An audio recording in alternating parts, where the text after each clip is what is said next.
first time I went to the core, the Lord said, I'm going to show you where the strong man lives over America, the ruling, and that principality that's ruling this nation.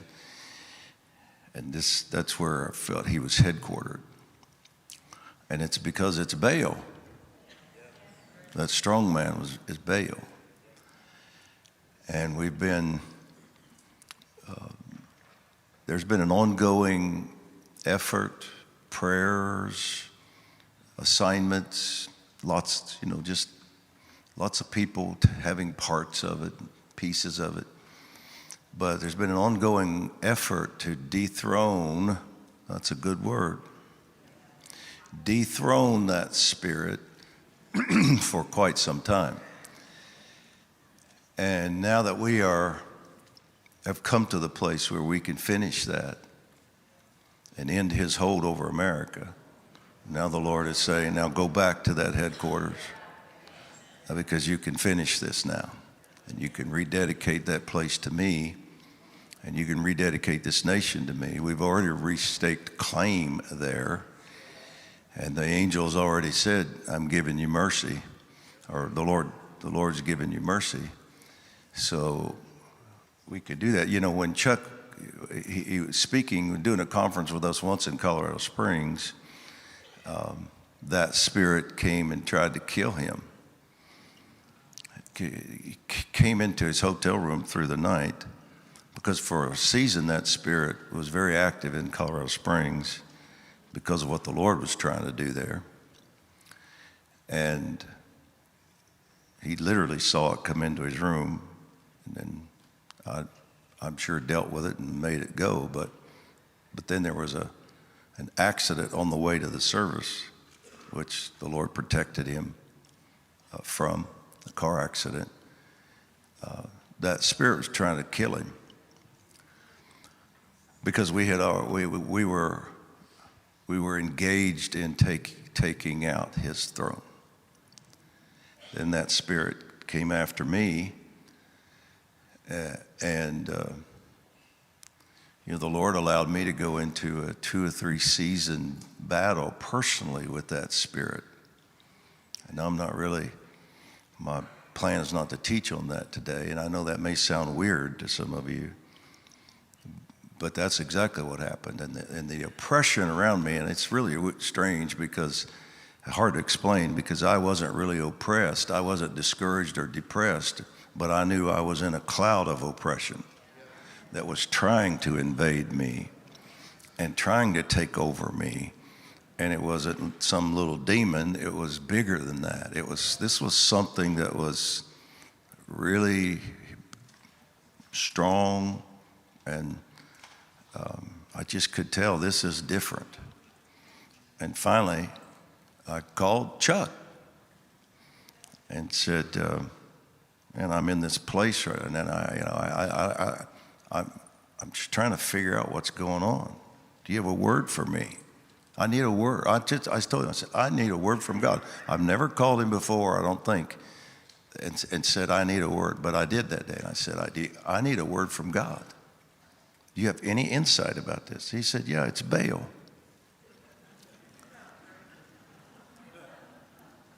This is a Baal. And he said, God's allowing you to deal with this so you can study and dig into the Word and get revelation about this for all of us and overcome this, and then teach on it and teach the rest of us, and you're going to be all right. Okay, I'll see you, goodbye, and that's it. That's the way he does. That's the way he does. I mean, no comfort, no, I'm sorry you have to go through this, or just, it'll be okay, bye, gotta go. See?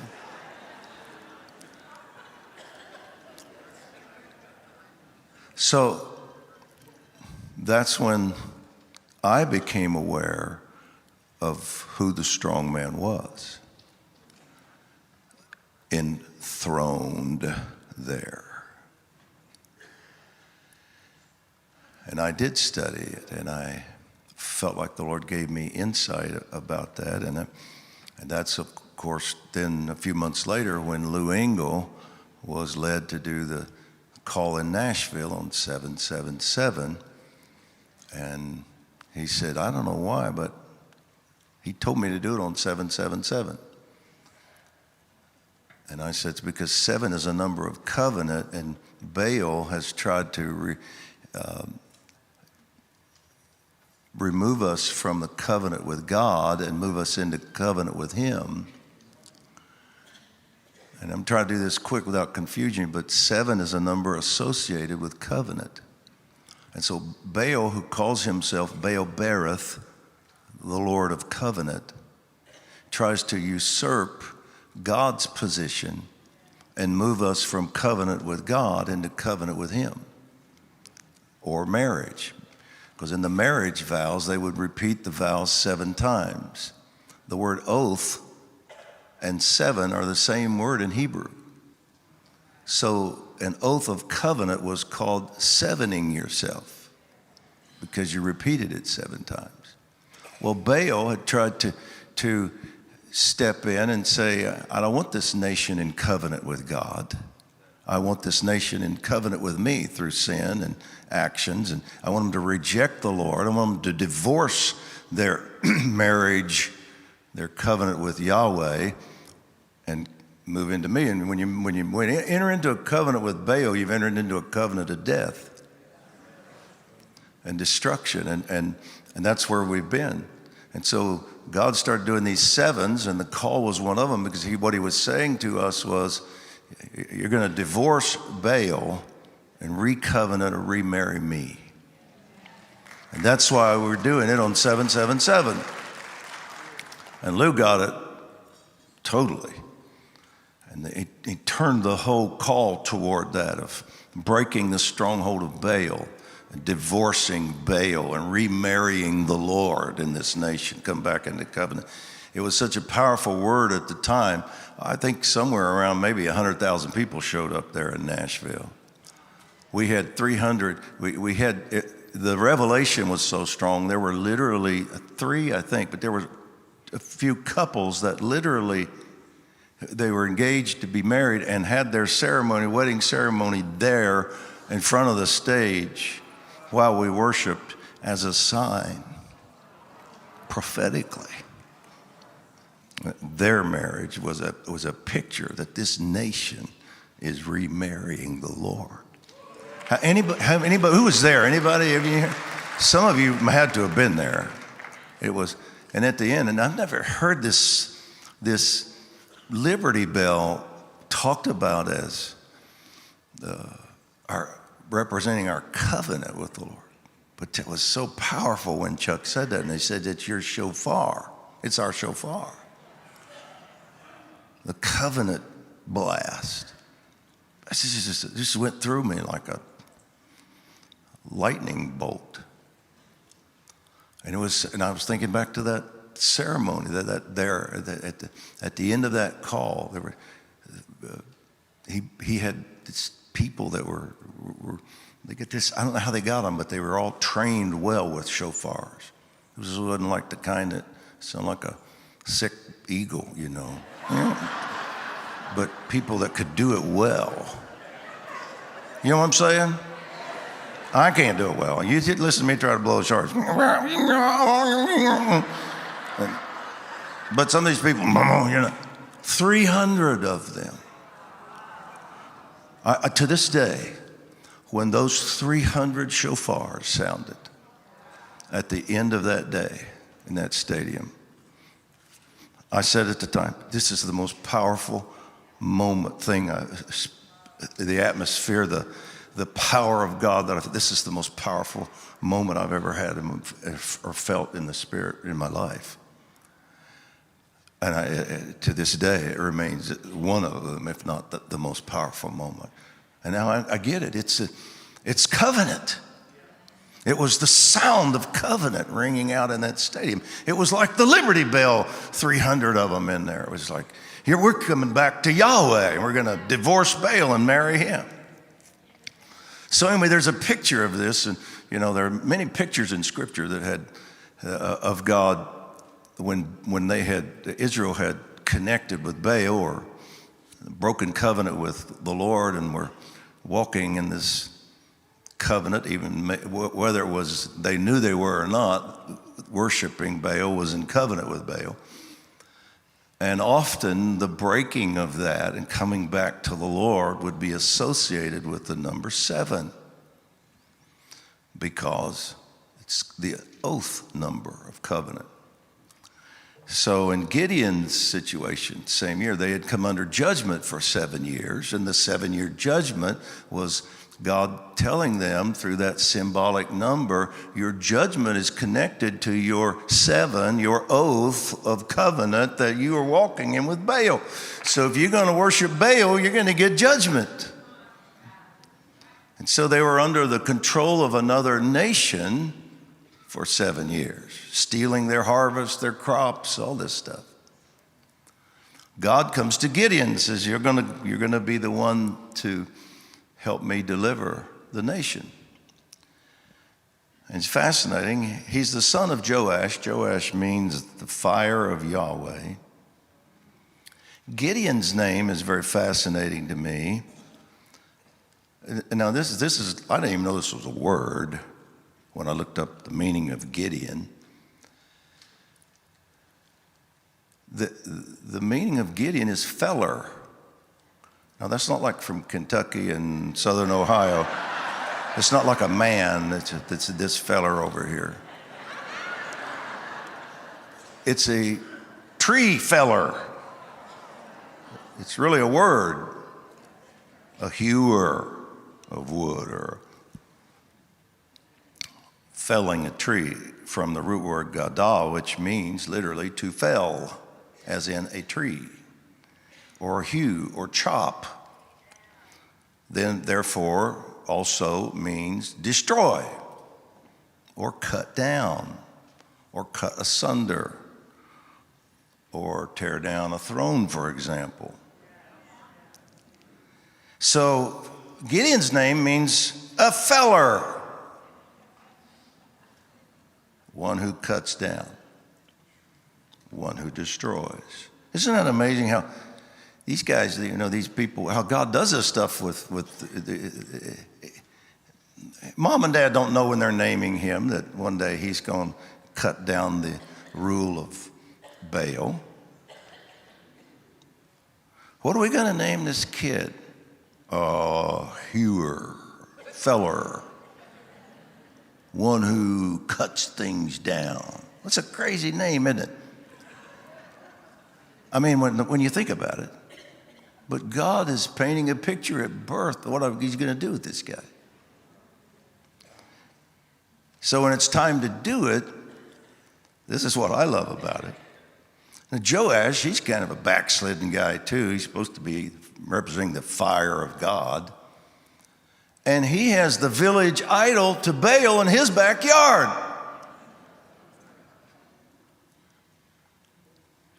The village shrine to Baal was in Gideon and his daddy's backyard. And so the Lord comes to him after he gets him convinced, that he's going to use him.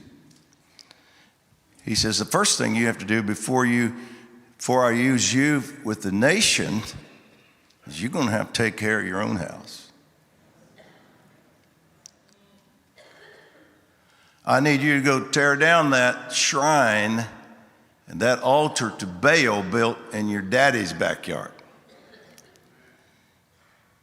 So he says, pull down the altar. In other words, you're going to live your name now, Gideon.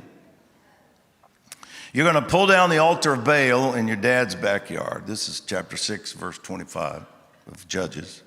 You're going to cut down the Asherah pole because that's your name. There's an altar there where they sacrifice to Baal. There's an Asherah pole there. And he said, hey, feller, I gave you your name when you were born because I knew I was going to need you to cut down this pole. Now I need you to live your destiny, your DNA. I named you this. I rang the bell when you were born of covenant. You're my man who's going to cut down this covenant and you're going to move this nation back into covenant with me, feller.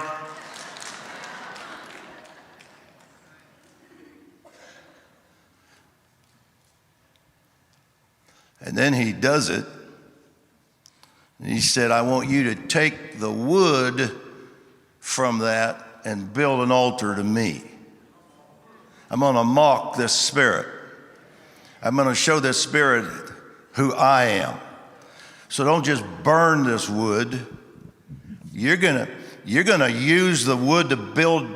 And he said, I want you to build the altar to me on top of that very spot where Baal had his. And you're going to use the wood that you just cut down and felled to offer a sacrifice to me. And you're going to do it with a 7-year-old bull. Why 7? Well, you know, don't you? Because it's a recovenanting to the Lord. 7. So he does it. And they change his name from Gideon to Jerubbaal, which means Baal conqueror. That's okay, isn't it? That works. The feller became the Baal conqueror. So the reason we are overthrowing Baal, the strong man, and the reason we're back to this court thing, overthrowing Baal is not just to overthrow Baal. Overthrowing the strong man of Baal that's ruled America is also, it's the same process of moving us back to covenant with the Lord. So one is the other. We're undoing this so we can do this. We're divorcing this guy so we can come back into our covenant relationship, marriage with this one. So now I know what to do and I know what to decree when next time I'm back to the court. This is all coming together for me. So we're moving back into this relationship. It's also why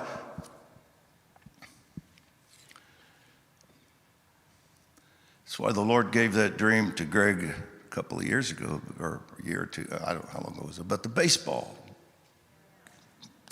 dream, where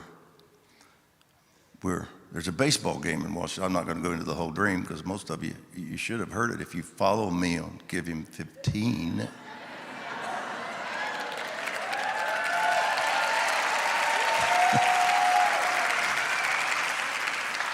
But there's a baseball game in Washington, D.C.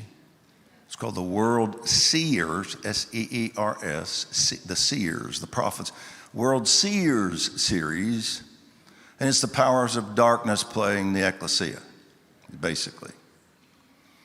For control, the series, it's a picture of a contest of who's going to rule America. And so, there's a lot of important details in the dream, and you can go back and do a word search in the 15s if you want and see all the comments I made about it. But toward the end of the dream, I'm the coach of the ecclesia team in the dream. And when we get the bases loaded in the 8th inning, last game, it's being decided who's going to win this. We're up by like a 1 or 2 runs. And then we load the bases in the 8th inning, and the owner of the team, ecclesia, calls from the skybox.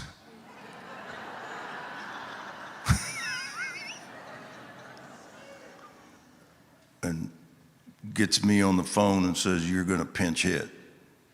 It's the ecclesia. You're up, ecclesia. You're going to bat. That's what they say. And then when I get to bat, we finally see the name on the back of the pitcher of the bad guys, and it's Baal Zephon, one of the names of Baal, Zephon, Z-E-P-H-O-N.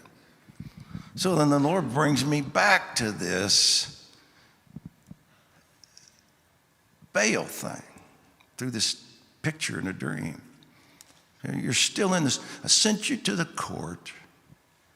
I let you for 2 months war personally and understand this thing, and then I connected you covenantally with a guy named Lewing, going, all of this and all of you and all this activity, it's all a part of the same journey to see a nation delivered from the strong man that's been ruling it and pulled it away from me and started sacrificing its kids to me on the altar of abortion.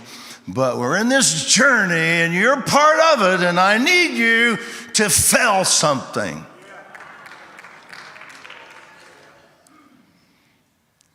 So the name of the picture was Baal. And he looks at me and he says, I'm going to take you out in the dream.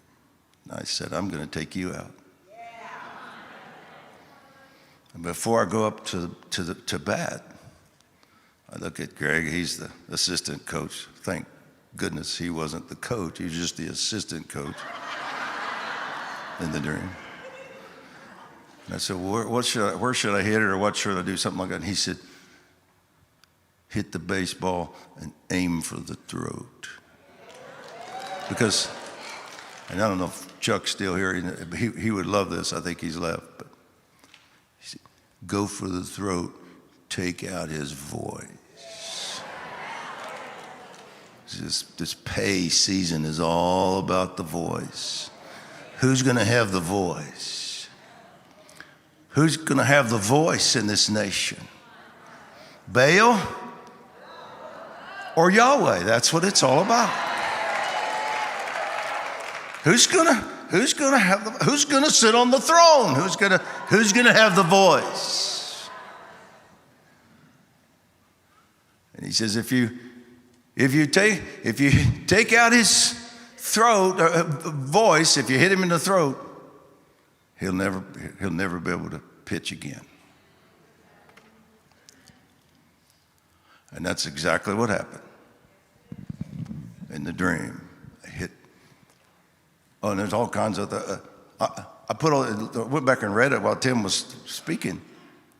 At one point, when I get up to bat in this part of the dream, the umpire has been working with the bad team, with the demonic team.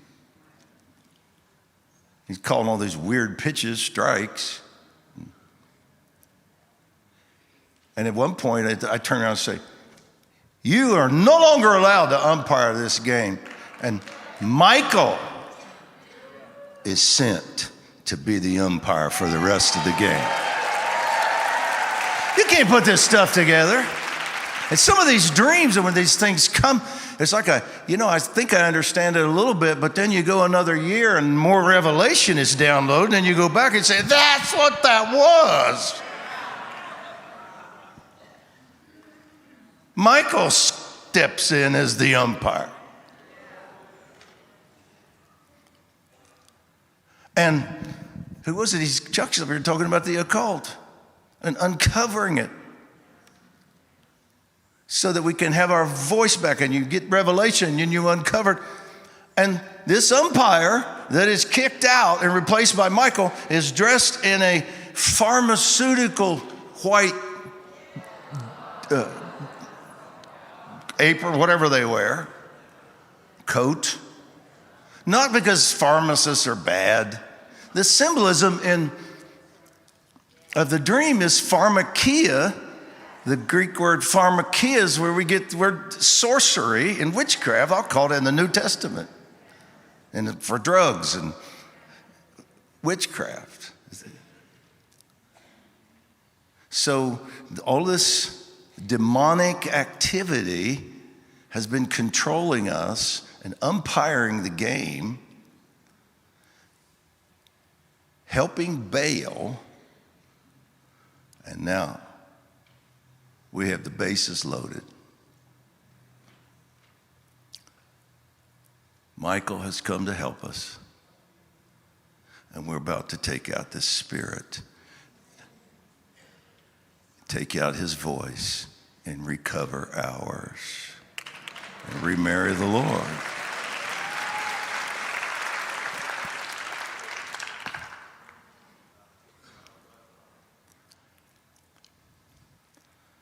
It's just fascinating, is it?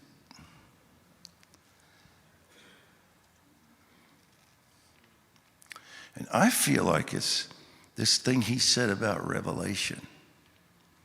You know, then this pay thing. You know, it takes me a while to get some of this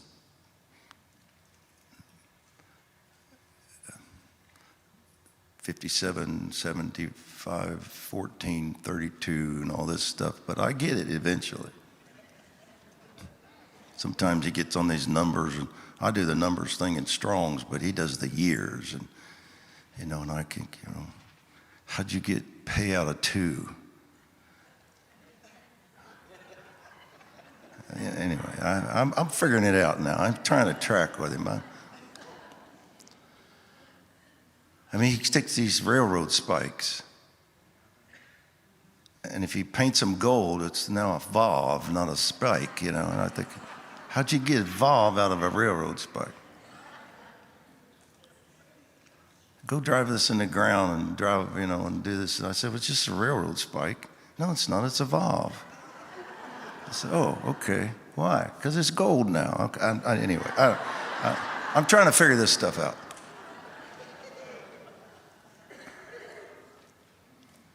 But seriously, I get this revelation thing. I understand it. I also understand to a degree how the enemy, when you come into covenant with Baal or the enemy, and now you're under the control of that throne. I understand how he shuts down revelation. It's like a covering over the heavens, and you can't hear, you can't see. The Bible calls it a veil. There's a covering. Unbelievers can't see and understand the gospel because there's a covering, there's a veil. And that can happen not only to an individual, that can happen to a culture, a nation. An entire realm of people, nation can come under a deception, a control, a stronghold that keeps you from being able to hear spiritually what God is saying, and everything's filtered through a demonic filter. And it gets so bad that you will do crazy things like kill your children and cut up your kids and mutilate their bodies and traffic people. Because now you're under the control of a Baal system who loved and still does, I know, human sacrifice. Baal always requires human sacrifice. One of the batters in the baseball dream represented taking out the spirit of death, abortion. We knew because of the details of the dream that by June of 2022, we had to reverse this Roe thing, and we made it just before the end of June. And that's the dream. So the blood, the sacrifice that's been feeding, it's not all over, I understand, but the decree that was the law of the land from the top of government flowing down to the nation was finally broken off of us, so we could now end the stronghold that gave him the right to control us as a nation through the blood sacrifices. Was broken, and then we could go to the next phase of being delivered from that spirit. And here we are. And where I was going with the revelation thing is, I can tell that over the last week to 2 weeks, we have stepped into a new season of revelation.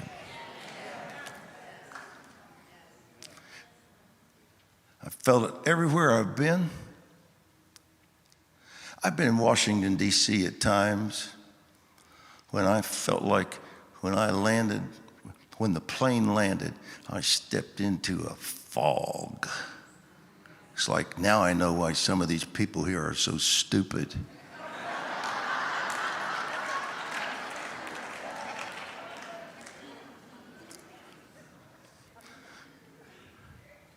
It was different this time.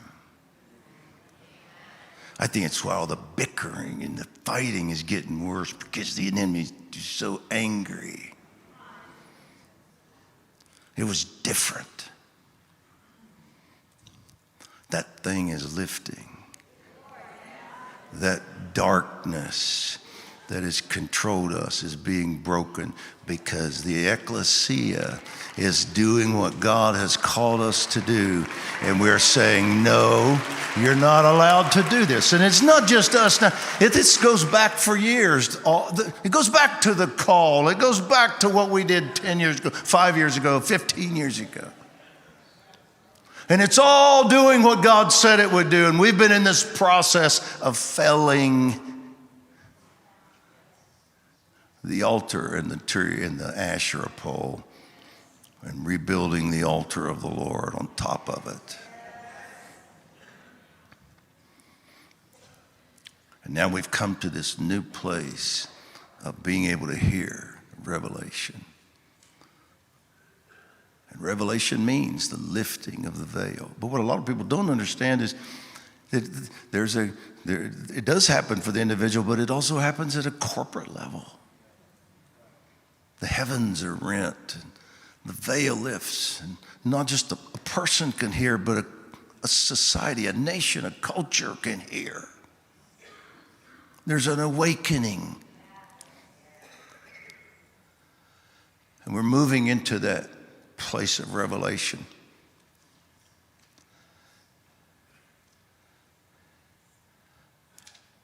And that retuning of the bell. When he said what he said about it's your shofar,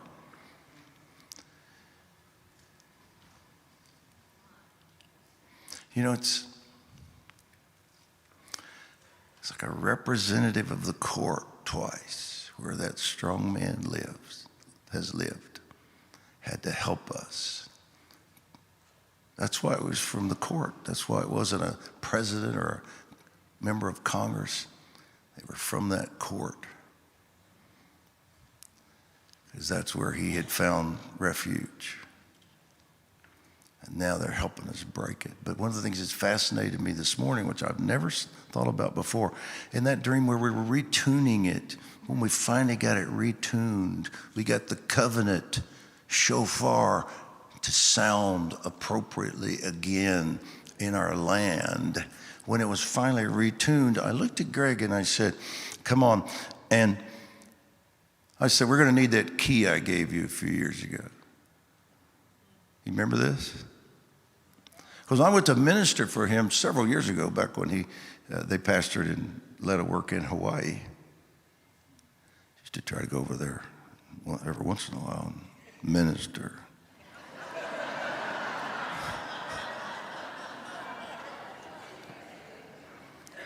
And on one of the trips I went to do a conference for him, the Lord said, take the key you bought a few years ago at Independence Hall, where the Dream was, where the Liberty Bell is, that whole area there.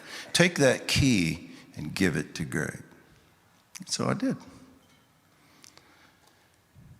Well, in the dream, I look at him after the bell has been retuned, and I say, we're going to need that key that I gave you. And he had it with him in the dream.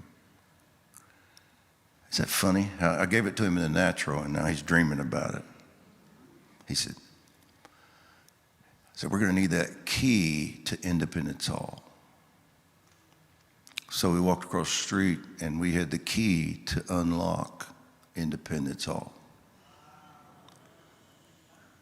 Once the bell was retuned and we're back in covenant, we had the ability to use the key of authority and unlock the spirit of liberty and freedom and our destiny again. You can't make that. I mean, it's just, but we couldn't use the key and get it unlocked until the bell that represents covenant was back in tune. Does that make sense? So what I'm trying to do up here today is I'm trying to give us the context for everything that's been happening. To say, this is what we're doing. This is where we're going with this. And when this is finished, one of the reasons that awakening and revival will come so fully and completely to the nation and other nations is because it's going to be, because the deliverance, the full deliverance from this spirit and this reconnecting to the Lord and covenant and the forward. What that's going to do is break this veil of darkness and deception and inability to hear off of the nation, and the spirit of revelation is going to be over the nation, and that's what's going to enable people to come to their senses and see and understand the gospel and say, well, what are we doing? I want Jesus. And it's already started, by the way. You know, these colleges and the things that are starting to break out, it's because the veil is lifting. I mean, just after I posted that about D.C. and the court and all that, I received a text from a friend of mine. He said, we just did a meeting for the schools. I think he said the 8th or junior high age, something. Anyway, in their city, they were trying to get 600, I believe, they thought they could get junior, from all the schools, come together and share the gospel with them and challenge them toward the Lord. I don't understand all the details. It's just a text, but anyway, they had 200 more show up. They had like 800. Adults had to go stand in the parking lot to make room for all the kids. And these students, like 40 of them were saved, and 300 or 400 rededicate their hearts to the Lord in this meeting. And he says, hey, everything you've been talking about with the coming to the campuses and the breakthrough and what God's about to do, he said, it's actually started in our city now. He said, we've never seen anything like it. So this veil is being lifted. And the revelation is coming. Why? Because we are felling the Asherah pole and tearing down the altar of Baal and recovenanting to the Lord. And it doesn't start with the majority. And this is what I don't get, where people can't see this. This doesn't start with D.C. doing this. It's like, well, I don't see it happening. Well, it happens because God's representatives do it and stand in the gap, do it for themselves, but also do it intercessorily, standing in the gap for the whole nation. And when they do it, and then it starts to bear the fruit it's supposed to, and the thrones of iniquity are torn down, and the throne of the Lord is reestablishing, then the revelation starts to come to the nation, to the schools, and to the government, and to just everybody. And then that's when you start seeing harvest. This is coming. This is coming.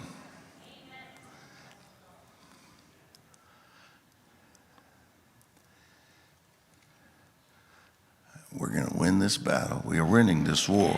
We're winning the battle. And we're going to see this throne of iniquity come down. God's going to show us more and more how to partner with him, partner with these seraphim and government angels. Actually, you know, they partner with us. Proceed. I'm waiting for permission. Crazy. Well, they're getting their permission.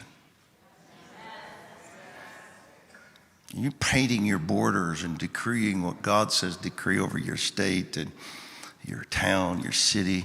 You are releasing these angels to do what God said. And it's and it's happening.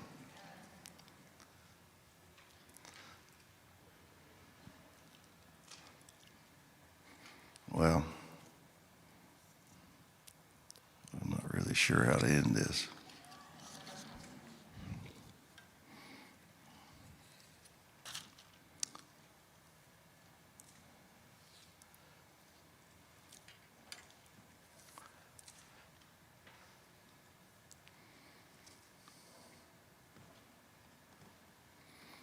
I think what I want to do right now, and I'm going to turn us toward prayer, but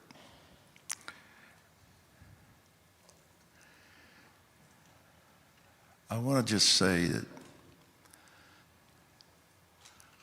we need to be very focused in the sense of just staying the course. We don't have to look, we don't have to strive to do things we're not doing. God is very supernaturally leading the ecclesia in the prayer and the decrees, and leaders are hearing. He is very supernaturally leading us right now. We just need to keep following and obeying. We don't have to strive and try to come up with things that just out of nervous energy, and he's just leading us. And what we have to do is we just have to stay focused on the Lord and what he says, and we have to maintain our faith that God can do this through the Gideon's 300. We don't need the entire church to rise up and do this to see the fruit we want to see. We just need a group of people doing what God says do, and he's not restrained to save by many or few. He's always been willing to do it with a few. And we're not talking about some sort of elitist, arrogant pride that we're the only ones hearing from God. That's not what this is about at all when we say remnant. It's just saying those that have been trained and had teaching, that they understand this stuff and they're doing it. Okay, let's rally together and do it. The rest of them, we just bless them, and God's going to use them in some other way. We're not trying to say that they're below us. We're just saying, okay, let them do whatever they feel they're called to do, and God will use them too. Does that make sense? So we just stay focused and do what he says, and he'll do this through a few. He's never done it any other way. When God sends a revival, it's always because things are a mess. If it's not a mess, you don't need revived. You just keep moving in faith and power and all. But when that takes a dive, then you got to get it back. So you got a smaller group that's contending and crying out for it. And he's willing to do that. He's Abraham, yeah, I'll do it for 40. Yeah, I'll do it for 30. Yeah, I'll do it for 20. Yeah, I'll do it for 10. He's always willing to do it through a few because his heart is to save. So we're going to stay the course. And we're going to grow in this revelation that's coming. We're going to hear more clearly. We're going to understand how to cooperate with God, with the angels. We're going to understand more and more how to dethrone these spirits that have ruled the nation. And we're going to release this revival, this awakening across the nation. We're going to see this spirit completely lose its hold over America. And America is going to be recovenanted to the Lord. We're going to hear the sound of the bell, the shofar, ringing over this nation again. It's going to be the ringing of salvation, of deliverance, of the miraculous, of signs and wonders. It's going to be tuned to 528, isn't it?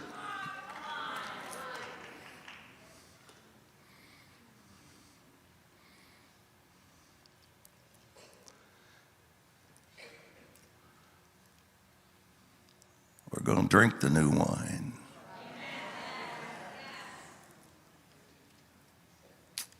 So let's just pray into this for a few minutes. I think I've said everything I need to say. The worship team come, and Tim and the team that whoever he wants up here, just come up and let's prophesy and pray into this for a few minutes.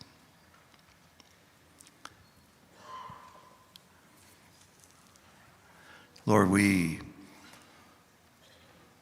feel like you've picked us up today and this weekend and allowed us to get a panoramic view of the last 20 years. Just bringing me personally into a better understanding of this journey, how connected it is,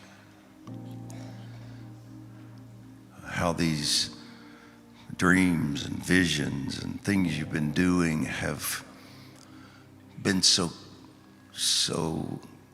planned by you.